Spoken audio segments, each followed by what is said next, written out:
Descendants of the tribe of Menashe have come a long way since their forefathers found out their inheritance of the land almost 2,700 years ago. In the last years, they are making their way back to the Jewish people and to Israel.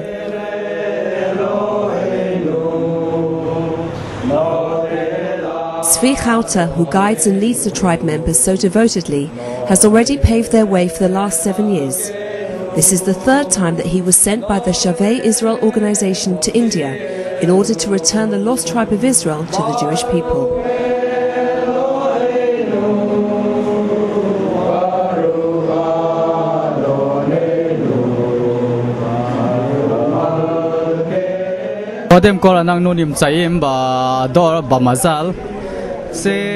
First of all, we're in this generation by luck.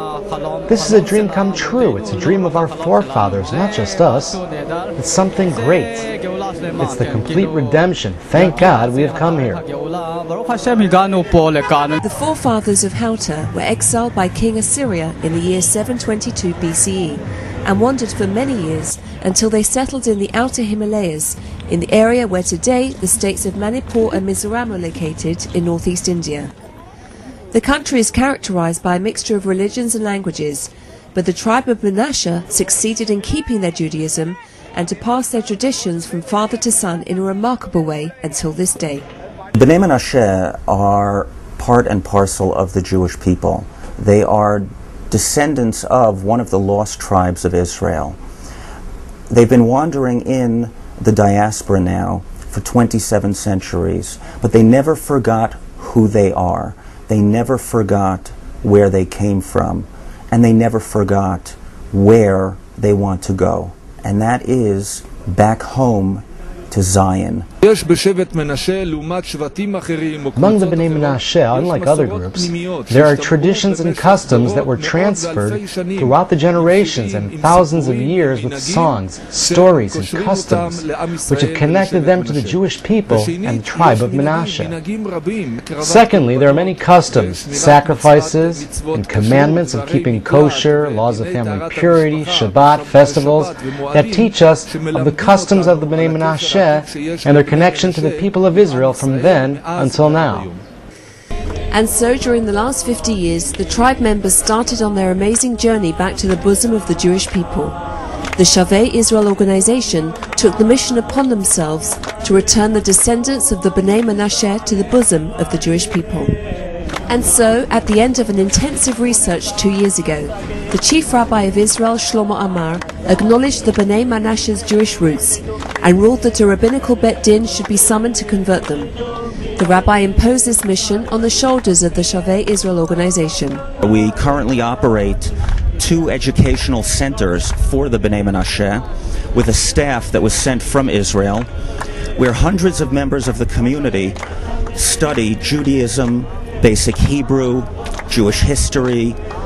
They learn about our collective heritage. We have a moral responsibility, a historic responsibility, and even a religious responsibility to reach out to them, to embrace them, and to welcome them back home. The widespread activities proved successful for a healthy and vibrant Jewish community life. And today, there are about 7,000 people who live this full way of Jewish life in the Manipur and Mizoram communities. Slowly, parts of the Bnei Menashe started coming to live in Israel. They settled mainly in the area of Jerusalem as well as in the Galilee. We have been dreaming to come here for a long time, and soft, we have made it. The Shavei Israel have continued to help all the immigrants throughout their way in Israel too. For example, the organization in Kiryat Arba founded the Bet Miriam Community Center, especially for children. It was mainly founded to give activities to the scores of children in the afternoon hours and holidays. Ulpan for adults, art lessons, internet use, computers, and the place is supposed to be a warm home where they can develop and become stronger in themselves. The Shavei Israel organization makes sure that the older people are prepared professionally and helps them to fit into society and make an honorable living. Take, for example, a group of Bnei Menashe girls who were integrated into a professional and prestigious cosmetics course. The girls graduated the course with honours and felt great satisfaction. Actually, to start a new life here, it's given me hope for my future. Do you feel Israeli? Now I do.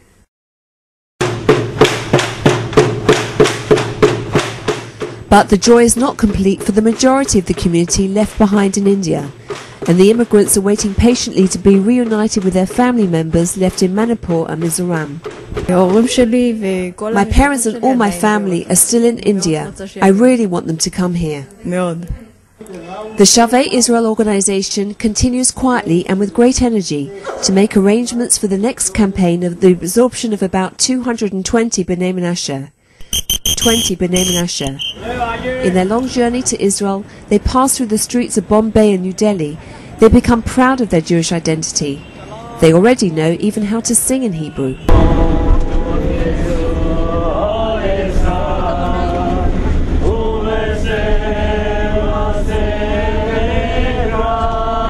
How will they adapt to Israel? How will they get used to the new culture which is so different from their village lives in India? Hopes and fears are etched on the faces of these new immigrants throughout the flight. In the airport, the faces of the B'nai Menashe are recognized by family and friends who arrived to Israel previously. Some haven't seen each other for years. From Ben Gurion, the B'nai Menashe set off to Pardes Chana, where they will spend the next few months. Shavei Israel organization converted the youth Midrashia to a private absorption center for the B'nai Menashe. The immigrants reside in the dormitory buildings and learn Hebrew and Judaism intensively.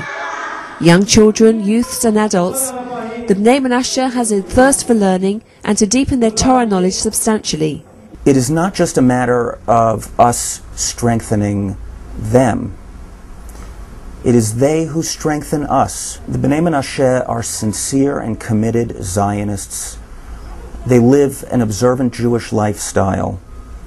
They serve in the army. They raise beautiful Jewish families. They are a blessing for the state of Israel and the Jewish people. 2,700 years after their forefathers discovered their inheritance of the land, the B'nai Menashe are coming for the first time to Jerusalem and visiting the Western Wall. They collapse on the stones of the Kotel and pray with devotion. The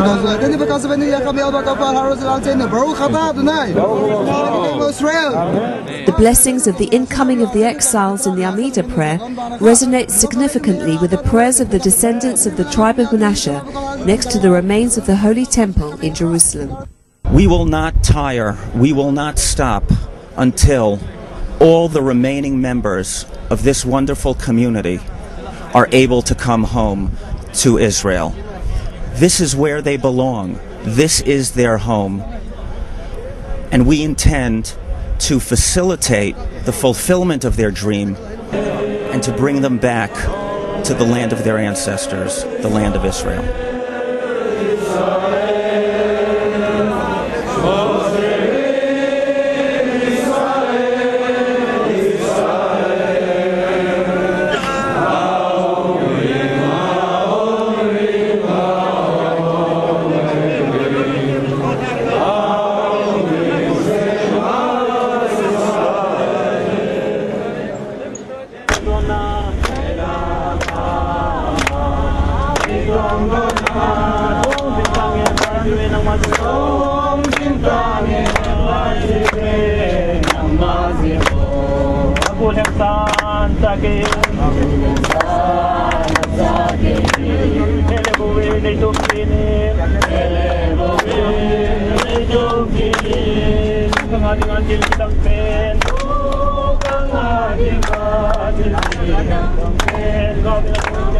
Dengan